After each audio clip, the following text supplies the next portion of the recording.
What's up? It's your boy Kevin to turn on this motherfucking YouTube shit. Wow, what the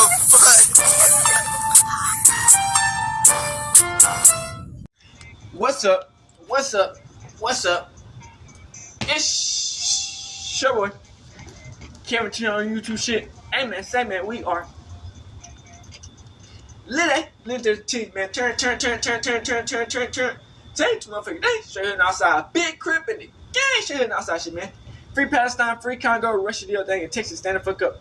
Each day is a new day to be a better version of yourself. Never let somebody bring you down. I'll fight back. Never let somebody tell you who you are, but also never put yourself in a position where you don't belong. Let's stay humble. It's doing a revolution on the movement. Keep Yahweh first. Coming to the Black Hebrew Israelite as a real Jew. We out here. Alright. Boom. Today, two motherfuckers day. Straight hitting outside. Big crip in it. Gang straight hitting outside shit, man. Turn up. In the gang. Bruh. Like I said, bruh. I feel like, bruh, the people that we kind of watched or grew up on, man, has came into this type of season where it's been crazy. You know what I'm saying? Like, I feel like the people who kind of made that crazy, like, say whatever type of on their mind type of shit, like, people, it came down to goofy shit like this, bro. Like, EDP445, bro. Man, that shit was so fucking funny, nigga. Like, bro, I used to watch the videos of when he used to like talk shit about the damn e-girls and the other teams, and it was a lot of funny shit that was on, like, that he was talking about on that bitch, man. But it's kind of crazy how it went down towards the other end. Like I said, man, it's crazy because there's a lot of shit that people try to hide that goes even like in as far as the government, just people been hiding.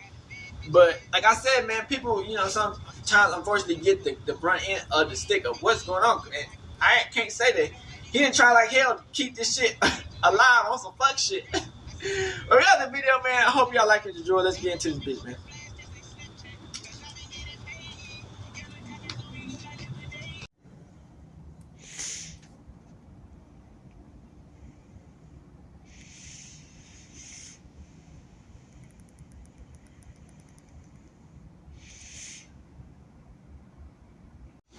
Shout out to Cluster, man. We got the horrifying history of EDP445, man. Man, where that nigga at, man? Free that nigga, man. Brian Terhun Emerson Moreland, better known online as EDP445, was once a beloved internet figure celebrated for his over-the-top humor and unwavering devotion to the Philadelphia Eagles. At his peak, he was more than just a meme. He was a cultural fixture. But as the new decade began, everything changed. Brian's reputation imploded following a sting operation that exposed him attempting to pick up a cupcake from a minor. The incident shattered the public's perception of him, revealing that the internet's angel was truly a devil in disguise. This is the horrifying history of the EDP445. It damn sure ain't worth waiting damn near an hour and a motherfucking half to get this right. Brian Moreland was born on December 15, 1990 in Bakersfield, California. Brian is known to have a sister and a half-brother, though little else is publicly known about his family life or upbringing. What is known is that he began stuttering in the 3rd grade, and during high school he was heavily overweight and earned the nickname Big Cheese Nips from classmates, a name that reflected his size. As a kid, Brian was obsessed with the Philadelphia Eagles despite living in California. His passion for the team became a defining part of his personality. At his heaviest, Brian reportedly weighed over 500 pounds. After finishing high school, Brian got a job at Walmart. He worked there for several years before getting fired in 2015 for insulting a female manager, a story he shared in one of his videos. Tonight, Walmart fired me, and guess what? I couldn't be any more happier. You know what I mean? I'm thrilled like a motherfucker, dude. Cuss her bitch ass out. Angie that has a goddamn zit on the top of her lip the size of Nebraska. She's all back here watching me do cardboard and shit. You you know, because of course you guys know cardboard. Walmart's a big ass store. It's a super center. And she's all like, do you think you're going to be able to get done with all this cardboard before you leave? I'm like, wait a minute. Number one, I don't like the way she said that. Anyways, they fired me for profanity. On June 13th, 2010, Brian launched his YouTube channel, EDP445. His first video was a freestyle rap recorded when he was 19. Alright, y'all, this is going to be a mother freestyle that I'm thinking on top of my head. So if you don't like it, who gives a but it goes like this.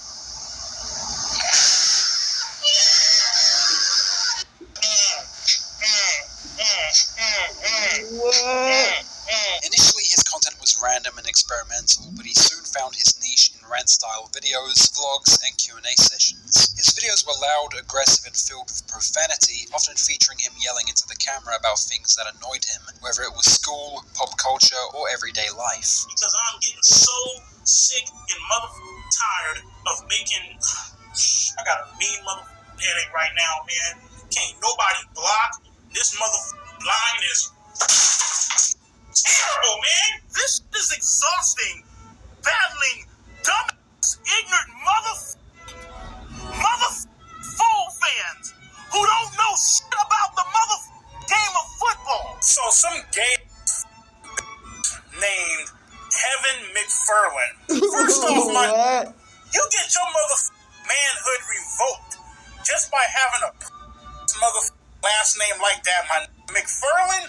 Are you kidding me, dog? His raw and unfiltered style attracted attention, especially among viewers who appreciated his no-fucks-given approach. On November 16th, Brian uploaded his first football-related video titled Eagles Kill the Redskins, which marked the beginning of his sports commentary. From there, he posted dozens of videos reacting to Eagles games, venting his frustrations, celebrating wins, and trash-talking rival teams. Jim Schwartz ain't sending no pressure. Look at that shit. Nobody can tackle him. Look at that shit. Look at that shit. Nobody can tackle. Nobody can tackle. What the? You got me kidding me. So Derek Barnett, the defensive end, out of that sucks. His passion for football and his over-the-top delivery helped him build a loyal fan base. In 2012, Brian began sharing more personal stories, including his struggles with dating and relationships. His first video on the topic was Stuck-Up Girls in the BK, where he vented about women he encountered at Burger King. Walking to the store, and this lady must have dropped, I think she must have dropped $5. You know what I'm saying? I'm a nice person. You know, if you drop money, I'm going to give it right back to you. I pick it up to her, chase it down, I go, I tap on the shoulder. Excuse me, ma'am, you dropped this. Wham! She snatched it. I'm looking like, she didn't even say thank you, appreciate it, or nothing. She just snatched it. It's because your orb? Now, I could have been up and just took the goddamn money. I could have just been rolling the phone out. Over time, his content became increasingly explicit. He made videos like I off 25,615 times and top 200 stars of all time, where he talked in graphic detail about his life and opinions on adult entertainment. First time I beat my was back in 2013. First ever video I off to, well, the first two videos I off to was one, Girls Gone Wild, and two was some old ass up VHS tape that my dad had hidden in his drawer. It was called Big Mama Jamma. Despite the shock factor of his content, Brian managed to form a genuine friendship with a woman named Delia, who was also an Eagles fan and content creator. They connected through YouTube comments and eventually met in person, filming several vlogs together. Brian reportedly had a crush on Delia, but their friendship eventually ended in the future. In addition to his main channel, Brian launched 2 spin-off channels. In 2012, he created Chaotic Kitchen 445, a cooking channel where he made chaotic and unpolished cooking videos. In 2013, he started EDP Gaming 1, a gaming channel focused on gameplay and commentary. Brian's first major media appearance came in 2012 when Barstool Sports flew him to Philadelphia to document his experience as a die-hard Eagles fan. I thought it was like up there and wave on the other side, so I got nothing. And then he don't even What'd you do the entire time? I just closed it. Hungry? Hell yeah. Yeah, I mean, I have a sex mix. Dry as hell. Around 2013, Bryant was featured on Tosh.0, a Comedy Central show hosted by Daniel Tosh, known for showcasing viral internet personalities. His appearance on the show brought him more attention and introduced him to a wider audience. It's my favorite online gambling expert, EDP445, with his Tosh.0 NFL Lock of the Week. Yo, Daniel, what the f***'s poppin', big homie? You know my lock of the week? Okay, f*** it. Jags and Cardinals. Who the f*** wants to see this point? I fall to sleep. This goddamn Cardinals lock of the week. Later, one of his videos was discussed on The Howard Stern Show, where Howard mocked Bryant's emotional rant about being an Eagles fan, further cementing his reputation as an outrageous internet figure. That sounds All right, funny. Okay, here's the fan going crazy, just to give you a flavor. Try being a Eagles fan. Try being out. Ever since this nigga done left, man, the E-Girls has been winning. Bring that nigga back. All three sucks. You couldn't walk a mile up in the mother. Now that's a spirited. Ever since that nigga left, they been winning. Bring that nigga back. Became a security guard, which helped him stay financially afloat. That same year, a rare photo surfaced of him with rapper Tyler, the Creator. While it was never officially confirmed, fans speculated that Tyler was a fan of Bryant's content and had considered him for a role in his app, Gulf Media. Bryant eventually hosted 2 web series on the app, All the Way Live with EDP445, a parody of sports news shows like SportsCenter, and In the Field with EDP445, which featured comedy skits filmed in public places. However, the collaboration was short-lived, and the app itself shut down entirely just a few years later. That same year, Bryant faced a devastating loss, the passing of his mother, LaTonya, due to congestive heart failure. The tragedy deeply affected him, leading to a period of depression and a desire to turn his life around. He embarked on a brief fitness journey, determined to shed as much weight as possible. Since he had never learned to drive, his mother had always been the one behind the wheel. Bryant began taking driving lessons. At 25, he earned his license. To celebrate the milestone, he and his friend Felipe went out for Chipotle. Fast forward to July 2017, in the wake of the adpocalypse, the period when YouTubers suddenly faced strict monetization rules and had to adopt more ad-friendly content styles, Bryant's channel faced a temporary suspension. The crackdown on edgy and controversial material hit Bryant particularly hard due to his notoriously outrageous statements. After 2 weeks, his channel was reinstated, but not without changes. He was required to rebrand, dropping the original name EDP445 in favor of the more sanitized EDP445. The next year, Bryant found himself entangled in conflicts with other YouTubers. SML, short for Super Mario Logan, is a YouTube channel run by Logan 30acre, known for his comedic skits featuring plush and puppet characters, including the fan favorite Jeffy. In February 2018, Logan reached out to Bryant, expressing interest in him having joined the SML crew as a voice actor, impressed by Bryant's comedic style. They began discussing a deal that would pay Bryant $5,000 a month under a 6-month contract. I'm gonna sign you to a 6-month contract in which you will be doing voice acting for my puppets on my channel. You know, he always fed me this cockamamie bullshit about, oh my God, bro, you have the audience, you have the voice, you have the personality, you know, let's team up. I want to sign you to a 6-month contract, $5,000 a month. Logan was such a fan that he even covered the cost for Bryant and his friend Felipe to attend Super Bowl 52. However, the partnership never occurred, and their friendship eventually fell apart. In October, Bryant uploaded a video titled Super Mario Logan F***ed Me Over, accusing Logan of ghosting him. In the description, Bryant claimed that they had planned to meet and hang out in Los Angeles starting September 30th, but instead Logan apparently went to Las Vegas without informing him. I hate a motherfucker who sits back, gets my motherfucking text message, and then they never respond to me back. Or they sit back, respond for what? Weeks on weeks out of time. I know you got my motherfucking text message, We're looking at that bitch watching it, huh? Like, if you don't want to team up, just tell me, hey, I don't want to with you. All right, cool. Like, I wanted to keep giving him chance after chance after chance. Like, I know he's busy. It's like, you know what? All right, you know what, man? This guy, man. Logan, if you're watching this video, you. I don't want your friendship.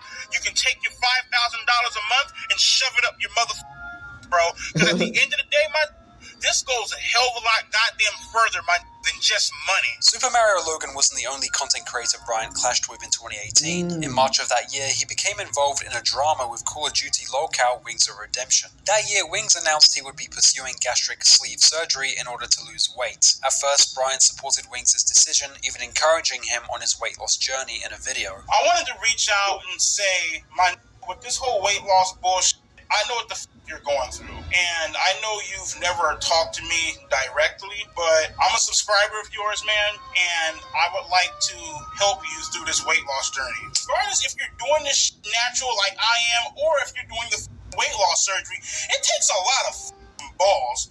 Man, you feel me? To sit back and say, no more, I want to change my life. It takes a lot of guts. It takes a lot of balls to want to stand up against all odds and change your life. Wings had apparently raised $25,000 from fans, claiming he needed that amount for a procedure in the US, but ultimately had the surgery done in Mexico for around $8,000. This sparked backlash as many believed he had pocketed the remaining funds, especially after he was caught misrepresenting the costs. Post-surgery, Wings claimed to have lost weight but refused to show proof, and was seen eating junk food and skipping workouts despite publicly promising to begin exercising. These broken promises led to widespread criticism, and Brian eventually turned on Wings. They get their money out of these crackers. Criticizing him and accusing him of scamming his supporters. Wings of Redemption, bro. Seriously, on They some real shit. through 30,000 hoops. Like, seriously, you and everything that you goddamn stand for, dude. I'm sick of you know, like, you're the typical punk ass that wants the entire goddamn world to feel sorry for you and shit on this sob story. Like, I understand why people with you now. I understand why people give you a hard time, troll you, do all this next level The only thing I tried to do was extend my hand and shit. You know what I mean? Try to offer you some advice. Try to help you the out. The following year, Bryant was featured in the football documentary Maybe Next Year, which follows some of the most passionate Philadelphia Eagles fans during the team's historic 2017 to 2018 Super Bowl winning season. The documentary showcased an intimate look at the lives of die-hard supporters, including Bryant, and explored the highs and lows of being an Eagles fan. Thanks to Bryant's rise as an internet meme and appearances on comedy shows and documentaries, his public profile surged, helping him hit the major milestone of 1 million subscribers in February 2020. So he had a lot of publicity was short-lived. The next month, Brian uploaded a video venting his frustration at YouTube for refusing to send him the official 1 million subscriber plaque, citing his edgy and controversial content as the reason, despite having previously received the 100,000 subscriber plaque. These right, they will not send me my gold play button, right, for reaching 1 million subscribers because according to them, my channel doesn't match the criteria and all this bullshit. And I'm like, wait, what the I'm like, my channel has 0 community guideline strikes. It has 0 copyright strikes. You know what I mean? I don't use they just don't want to get black content creators 100% credit. You know, my videos is all raw, turn on the goddamn phone, record, upload, you know what I mean? In a show of support, one of his fans made a custom-made plaque for him, highlighting the strong and loyal community he had built. Bryant had risen to internet stardom, cultivating a devoted fan base that admired him, but after nearly a decade of building his online empire, he would go on to annihilate it completely in the decade that followed. On July 8th, 2020, disturbing messages were leaked from Bryant's Instagram, revealing inappropriate conversations with a 16-year-old girl. The girl had initially messaged Bryant asking him to wish her boyfriend a happy birthday, but instead, Bryant responded by requesting explicit photos. When confronted by the alleged boyfriend, Bryant replied with a shocking and vulgar statement saying he didn't care and that she could have even been a year old. Oh my god, EDP, like, she's 14, like, she's 15, I don't give a if the bitch is 1. The leaked messages included Bryant telling the girl, "You deserve someone that's gonna adore and cherish you," to which she replied, "Who would that be?" Bryant responded, "Hopefully me in a few years." As the allegations gained traction, Bryant uploaded a video titled These Accusations, where he admitted to sending the messages but claimed they were nothing but jokes, blaming his behavior on a messed up sense of humor. If you honestly believe that I'm a pedophile, you're high. Was that my voice in the voice clips? Yeah. Am I a pedophile? No. Gives me the heebie-jeebies, my just thinking about that. Do I have a sense of humor? Yeah. You know what I mean? While his fanbase accepted his explanation and dismissed the situation, others were disturbed and began questioning his behavior. In response, several smaller YouTubers, including Cold Raven and Black Bigelow, released videos condemning Brian's predatory behavior. Brian retaliated by encouraging his followers to dislike bomb those videos. Cold Raven in particular became a vocal critic, making multiple videos detailing Brian's inappropriate interactions with several other minors on Instagram. Cold Raven revealed that Brian had been following multiple underage girls on Instagram, with their ages ranging from 15 to 17. Okay, so why'd you text 5 underage girls? Why'd you fall for this decoy account? Why'd you fall for it? That's you, right? Let's click on your name. Oh, you have me blocked. You are a sick-ass motherfucker. The exact same messages I showed y'all yesterday, just the decoy sent me it so I can go through the account. This shit ain't fake, man. Again, you texted 5 underage girls, and you fell for the decoy. Additionally, Raven exposed a major contradiction in Brian's statements. In the leaked messages from the 16-year-old girl, Brian clearly acknowledged her age and made inappropriate comments about her appearance. However, in a later clip highlighted by Raven, Brian falsely claimed he was unaware of her age and had never even seen a photo of her. We're gonna play the video in which he made on July 4th, saying that he loved his... You know what I mean? They're all bolstered the out. You know what I mean? Skinny ass jeans and shit. Now, about 7 to 8 days later, which would be yesterday, he said in live stream he's never seen a picture of her. Her age? I don't know. I didn't know her age. I never even seen a picture of this. So now you have him contradicting himself. He went from, I love her, I would milk out them to, I've never seen a picture of her. This blatant lie further damaged Brian's credibility and made his behavior appear even more suspicious and incriminating. During one of Brian's live streams, a viewer donated a message urging him to address the allegations. Stop ignoring the accusations that were thrown at you. Either own up to mistakes or prove your innocence because we're waiting for your side. Brian read the message and abruptly ended the stream. Oh. He just ended the stream after a lucid sentence. He just ended after a lucid sentence. As Cold Raven's videos began gaining traction, Brian responded with a video titled My Response to Cold Raven, which turned out to be a troll video showcasing him eating food and then shockingly revealing a gun without addressing any of the accusations. The situation eventually caught the attention of Keemstar, host of Drama Alert, who covered the story in a video posted to the now defunct platform Storyfire. Keemstar interviewed Cold Raven and attempted to arrange a debate between him and Brian, but Brian declined to participate. Instead, Cold Raven presented all the evidence he had gathered against Brian during his appearance on Drama Alert. Despite the mounting proof, Brian continued to receive support from his fanbase and faced little scrutiny over his actions. However, in October, Brian sparked fresh controversy and drew backlash from his fanbase after making insensitive remarks about Dak Prescott. Dak Prescott is the starting quarterback for the Dallas Cowboys. On October 11th, during a game against the New York Giants, Prescott suffered a devastating compound fracture and dislocation of his right ankle after a tackle by Logan Ryan. The injury was so severe that he was carted off the field in tears and underwent emergency surgery that night. In the aftermath, Brian mocked Prescott's injury in a YouTube video, calling it karma for Cowboys fans who had previously ridiculed Carson Wentz injuries. How's it feel to get your shit up, my... See, here's the thing, Cowboy fans. You talk so much shit. Oh, injury prone ass Carson Wentz. He ain't karma. His comments were widely condemned, with many viewers seeing it as a turning point in Brian's descent from edgy humor into outright cruelty. After messaging minors without facing immediate consequences and making offensive comments about Dak Prescott, Brian began to lose support from his fanbase. However, the following year, his downfall was sealed with the emergence of the now infamous Cupcake incident, which cost him everything. This is Chet Goldstein, an online alias of Alex Rosen, a controversial internet vigilante best known for his work with Predator Poachers, a group he founded to expose adults attempting to exploit minors online. Alex gained popularity through his controversial Sting videos, where he posed as underage individuals and arranged real-life meetups to confront alleged predators. Chet Goldstein is a highly controversial figure who has in fact been banned from YouTube, a topic that could warrant an entirely separate deep dive. Moving on, upon learning about the allegations surrounding Brian, Goldstein began quietly investigating his behavior behind the scenes, laying the groundwork for what would become a pivotal moment in the case. On April 18th, 2021, the Instagram account Predator Poachers V6 posted a never-before-seen image of Brian Moreland, followed by leaked direct messages between him and a decoy posing as a 13-year-old girl. The messages were deeply disturbing, with Bryant writing things like, "Same here, you drive me crazy beyond control. I want you to have mind control over me, totally abuse me, and treat me like the naughty boy I've been,"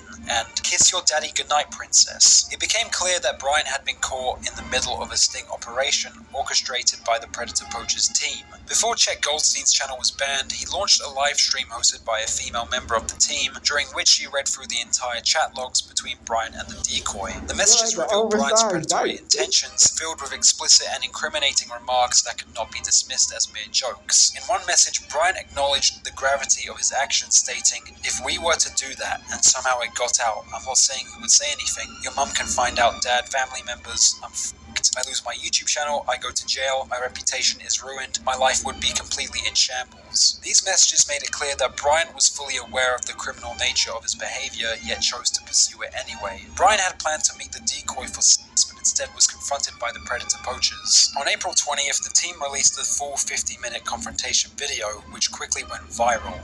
Hey guys, it's Cluster from the future here. This may be disappointing for you to hear, but whilst editing this video, I realized I'm actually unable to show you any footage from the cupcake sting operation. The best I can do is show muted clips in black and white, yet it's still risky. Yeah. The reason why is because in 2023, multiple YouTube channels were striked and even terminated for showing any footage from this sting operation. And because this is the case, unfortunately, I think you understand why I can't show it in this video. I mean, to this day, no one is really sure as to why YouTube is desperately trying to hide this video. So I'd advise you guys to find archives of it online. Man. Anyway, back to the video. Millions watched as EDP445, once a beloved YouTuber and internet meme, was exposed as a predator hiding in plain sight. The fallout was swift. Bryant lost hundreds of thousands of subscribers, dropping below the 2 million subscriber mark being his peak, and eventually privated all his videos. YouTube later stepped in and permanently terminated his channel, effectively erasing EDP445's presence from the platform, along with his backup channel EDP445 2.0. The same can be said for Bryant's Instagram. However, Bryant's cooking channel Chaotic Kitchen 445 and gaming channel EDP Gaming 1 have yet to be taken down. Many people who were associated with Bryant, such as Felipe,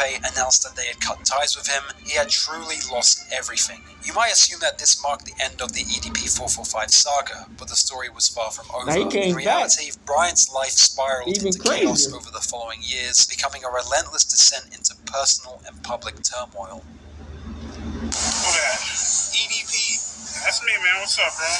Look at this nasty ass. Don't get your thing, bro. Beat it. Beat it. I'll beat your mother in that store right now, you nasty ass child predator, mother. Yeah, you. Look at you. Fuck. Back up. I ain't go touch you. Nasty. In May 2021, Bryant announced in a video that he planned to launch his own website, EDP445.com, as a new platform to host his content following his termination from YouTube. It was cracking with it. It's your boy, and eat that 445. So, just want to let you guys know, man, EDP445.com is coming soon. Been about like a week, maybe 2 weeks from now. I'm going to have a website up, popping and shit, you know. That's where I'm going to be posting all of my new videos and shit, over there up on the website. You know what I mean? Continuing to eat that movement. However, despite the announcement, the website was never actually developed or made public.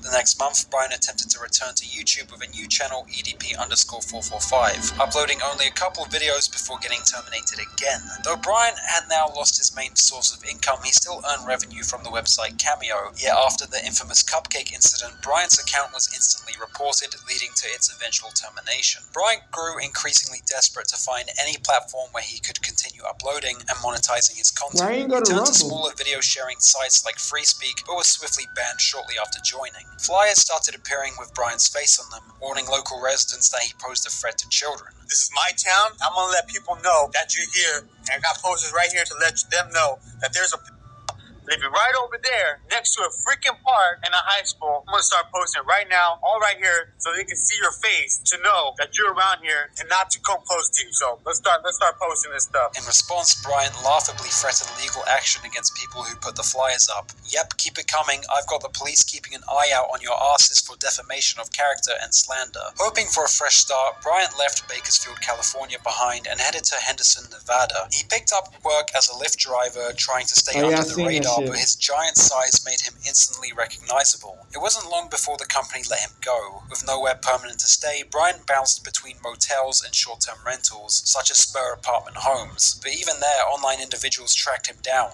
Once his location was shared, property owners were immediately pressured to evict him. He's a danger to everyone in here. Okay, so I just called security. Go ahead and let security know all this information. Be more than happy to let them know. Thank you very much. YouTuber Master at Work, who played a key role in exposing Bryant, shared a letter on Twitter written by an attorney representing the Spurs property management company amid their dispute with Bryant. The letter stated that the community has experienced an overwhelming influx of calls and online messages regarding Mr. Moreland's discovered residency in the multifamily community, as well as Mr. Moreland attempted to solicit guests to visit his apartment by posting on the community discussion board invitations to come to his apartment offering doggy treats, as he is the puppy/dog whisperer. Things had gone so difficult for Bryant finding work, securing a place to stay, that he went as far as to try to legally change his name, hoping it might help him slip under the radar. Surprisingly, Bryant did legally change his name to Dione Scott Wilson Eason, though this secret identity was eventually exposed. Incidents like these triggered emotional outbursts from Bryant on Instagram, where he publicly lashed out at those he felt were refusing to leave him alone. Let me ask you something, Daniel. Real talk, bro. When was the last time you actually walked outside and got some man? When was the last time you got your you feel me? Because, I mean, holy man, the amount of goddamn need is unprecedented, you feel me? Bryant's financial situation had gone so difficult that he resorted to selling valuables such as his original 100,000 subscriber YouTuber. Killed it, bro. As far as a YouTuber. So, just making a little quick ass vid. I just want to let you guys know I'm also selling my original I just don't know why he from back up in the day. Did he get bored? Somebody bought But I can understand some bullshit can happen, but 100K on my backup channel, so I'll be shipping that out soon. In late 2021, Bryant's former friend Felipe uploaded a video titled "Is EDP445 in Jail?" In it, he claimed to have received a call from a no-caller ID, allegedly from Bryant, who was trying to reach him from the Henderson Detention Center. I was like, hello? And it said, this is the Henderson, Nevada Detention Center, inmate for Bryant Moreland. Would you like to receive the call? And I, hung up, and then called again. And the same thing happened, would you like to receive a call? So I said yes, because I was like, I was just curious to see, holy shit, he got arrested, wow, How true that is, I do not know. However, people were skeptical of Felipe since no one could find Bryant in the inmate database under either his birth name or new name, leading some to suspect that Felipe made the whole story up. On February 5th, 2022, Bryant began live streaming on an app named Bigo, where he confirmed on a live stream that Felipe's story was made up and that they were no longer friends because of it. Captain Peroxide, are you and Felipe still friends? No, dude. No, in order for us to be friends again, dude, first off, he would have to pay me my $1,000, and the motherfucker would have to fly out here, dude, and give me a heartfelt apology, bro. Nah, dude, you don't sit back that ain't coming nowhere near close to your ass. Dirt on my name, talking about, I'm calling you from jail and shit. Motherfucker, dude, I've been here chilling the entire time. How am I calling you from jail? And because Bryant returned to live streaming, he was also met with multiple trolls who joined his streams. You can find some bad out here too, bro. You can find some bad. Listen, man, I'm cool on that bullshit. I'm flying solo from now on, man. So you don't want what you want, kids? Block him. He's gone. Get him out. You bad ass, you big ass bitch. Just don't big ass, get the fuck up. Bitch, you get ahead ass bitch. You like touching on little kids. Later that month, Bryant launched a TikTok account where he shared his takes on American football, especially his passion for the Philadelphia Eagles. Despite everything, his videos quickly gained traction, and the account grew to over 100,000 followers. Bryant even returned to Instagram briefly, despite being banned, where he posted messages such as, "I only have enough money for some hamburger meat, but I still ain't tripping. That's the shit I like to eat. According to the city of Philadelphia, I'm exiled, and if I returned, I was supposed to get my ass beat. Okay, where y'all at? Last time I checked, I walked through that airport yesterday. Balls to the wall, and no one said shit to me. Actually, the TSA guy asked for a pic. Yo, Felipe, what's up with that $1,000 you still owe me from the time I bailed you out of jail? Tell the people about that shit instead of spreading lies about me." In October, streamer Daz Gaston hosted Bryant for a live interview. During the live stream, Bryant spoke candidly about his day-to-day life and reflected on the aftermath from the infamous cupcake incident. Sources of your income. You feel he me? came back like a champ though. Like nigga, that could have destroyed a nigga's career. So like when you see like videos on you, like exposed videos, like does that shit like affect you? No, I don't give a. You don't give a. I haven't seen not one video that has been made of me. No, I mean, because see, the issue with a lot of people is they say they don't give a shit, but they still go on Google, man, and they're searching up your name to see what people are saying about them. Me, I honestly don't give a. I don't give a shit what people say about me. Oh, okay. So my chat has a question. So one of my mods asks if you got in trouble with the feds after that whole incident. No, not at all. No, nothing ever happened. Okay. I tell people, well, you know, I was never questioned, never arrested, never detained, never asked to come in. As a matter of fact, if I have my lawyer at the time draw up charges against the motherfucker, I could, because first off, they were impersonating police officers. You can't do that. Yeah. Bryant was then questioned whether he regretted his actions, to which Bryant disgustingly defended himself. Do you have any remorse for the situation that happened? Like, do you think that you were in the wrong at all? You know, I'll say this, man. When you go back, way back, you know what I mean, before all the whole setting up and doing whatever, right? This entire situation was all based on jealousy and greed. Nah, but so pretty much you're saying that these guys that set you up, they were jealous. Yeah. You know, and as far as the whole remorse and jealous, as far as the whole remorse, and making an apology video, first off, I'm not apologizing for shit. Secondly, I've already apologized and talked to my close friends and family, real friends, about everything, and they've already forgiven me and shit like that. They're all like, we don't even see what the issue is. We know that you're not like that, so why even, you know what I mean? You'd think that after being exposed and having his life completely tarnished and owning a job and property became close to impossible, Bryant would never involve himself in any disgusting predatory behavior again. Unfortunately, Bryant cannot help himself. So on here it says, don't let anyone ever tell you you aren't beautiful, not even me. You deserve the best. Trust me, if I was in Louisiana, it'd be a beat down your door, smothering you with flowers in the mouth. This nigga that's doing it to do it, bitch. I was showering you on it. This nigga tripping, That's the bitch. corniest ever.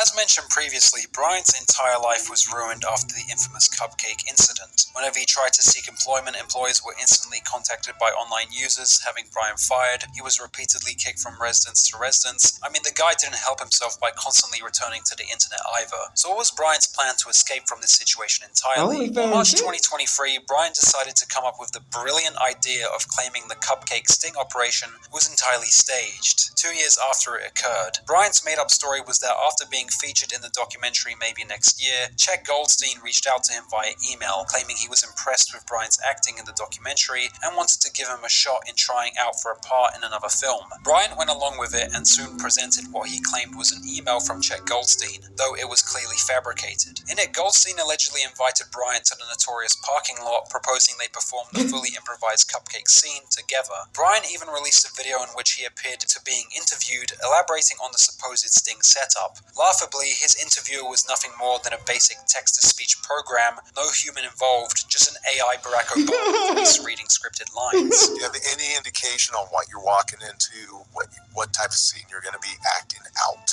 He didn't tell me basically, you know what I mean? He basically just said, you know, hey, we got some chat logs here, we want to improv this, go along with it. I'm just like, all right, cool.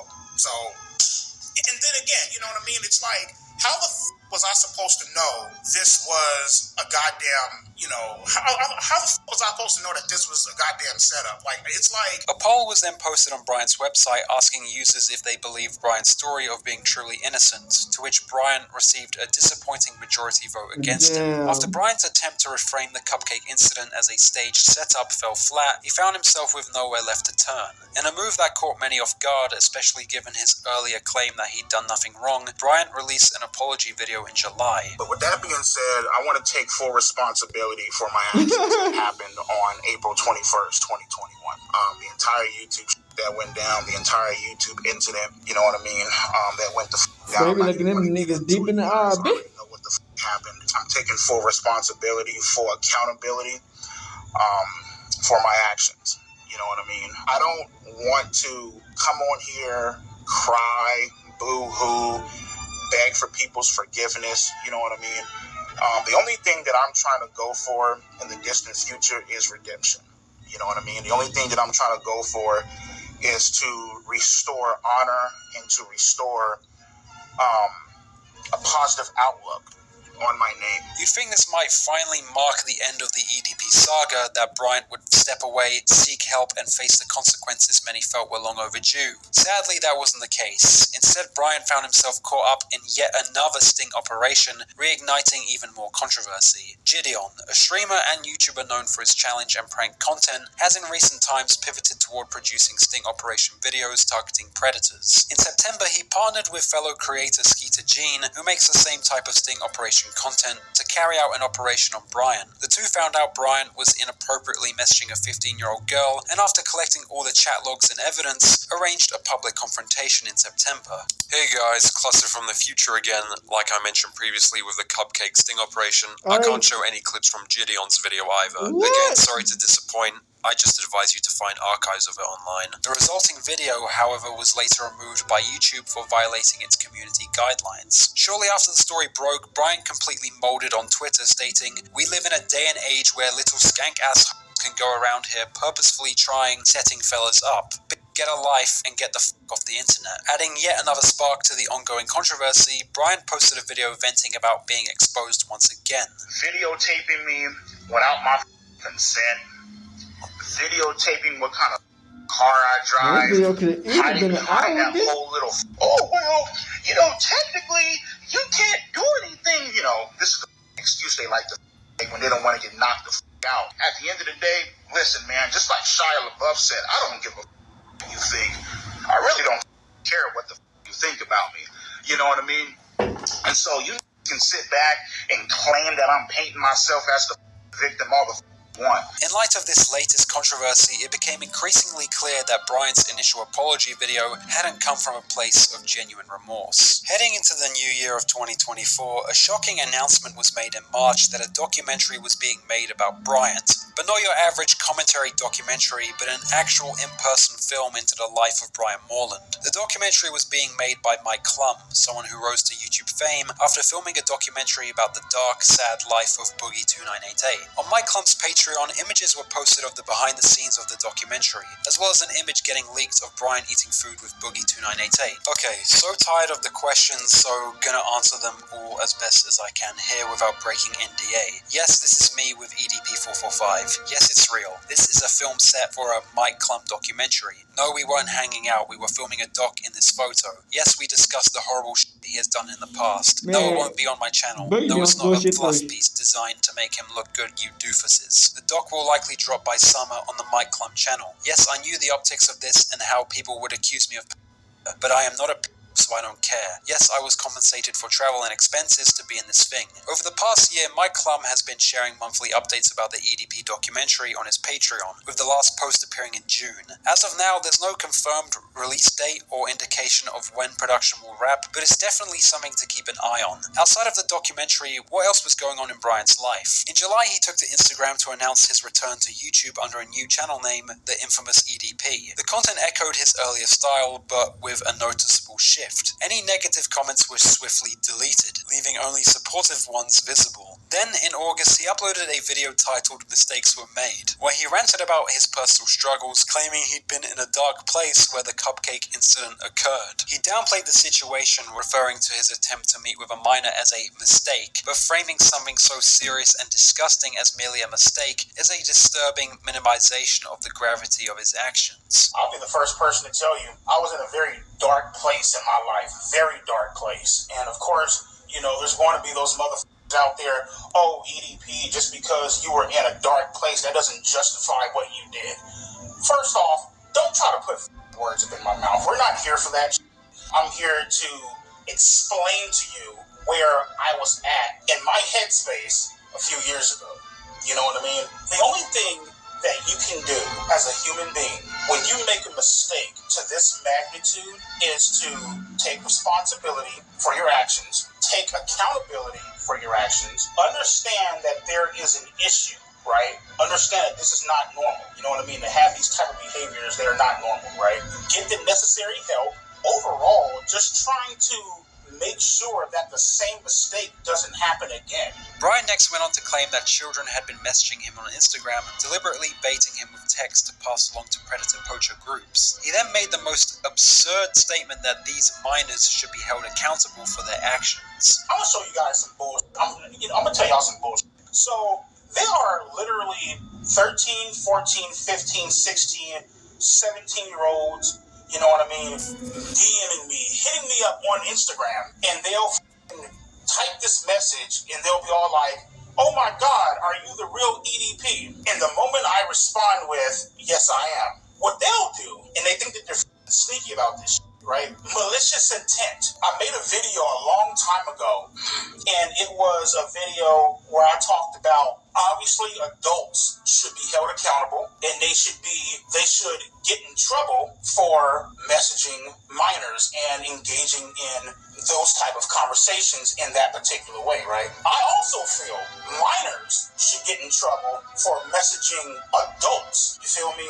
Having a very malicious intent behind their messages. The video largely consisted of Brian venting about the state of his life, pleading with viewers to leave him alone. He followed this with a frustrating recounting of the years of harassment he claimed to have endured. Showing up at your job, tracking where you work at, showing up at your dialysis center, trying to find out, you know, what type of community that you live in, right? Storming the leasing office and shit like that. Storming HOA offices and shit like that. You know what I mean? With you out in public at the grocery store.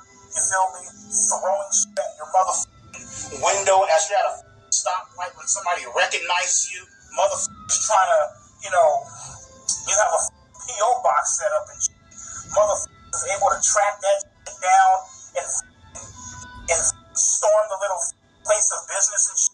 While I don't condone harassment in any form, hearing Brian complain about the backlash he's faced since the cupcake incident doesn't surprise me at all. He attempted something truly vile, one of the most reprehensible acts imaginable, and frankly, one of the easiest to avoid. I have completely no sympathy for him. What's more, Brian for some reason keeps resurfacing online, which deeply confuses me. Does he genuinely believe people will just move on and forgive him, despite the fact that what he did isn't just wrong, it's irredeemable? As of 2025, Brian's YouTube channel eventually got terminated, at one of several now, and it seems he has returned on yet another channel, Brian Moreland 445, where he continues to post content, yet in the comments people have yet to forget his actions. Brian's health has also taken a serious downturn. A couple of years ago, he revealed that he was battling stage 5 kidney failure, a condition that has only added to the gravity of his situation. Yeah, I actually do have kidney failure. Stage 5. Brian Moreland's journey took a dramatic turn, from a beloved internet meme to a widely condemned figure following his fall from grace. Rewinding back to the interview, he offered a glimpse into how he envisioned his future, making a rather interesting statement. Where do I see myself? I don't know, man. Hopefully, build the following back up to where it once was. If not, you know what I mean? At least I'm blessed to have a platform and put videos out there. So I have no idea how Brian thinks he will build his fan base back to where it used to be after getting caught attempting to commit a completely heinous action. Something Brian doesn't realize is, like almost every predator on this site, he is done forever. Hey guys, it's Cluster. Alright, we back. Crip, nigga. Man, eat that pussy 445, bro.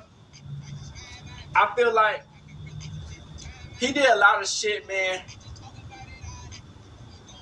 That kind of fucked up his career, bro. You know what I'm saying? And he kept on pushing it and pushing the boundaries, bro. I feel like YouTube, man, that was like, fuck. He had like, what, about 3 M's or some bullshit? Like I said, man, we all human. Fuck shit happens, you know what I'm saying? I feel like towards the end, this nigga was trying to entertain them niggas.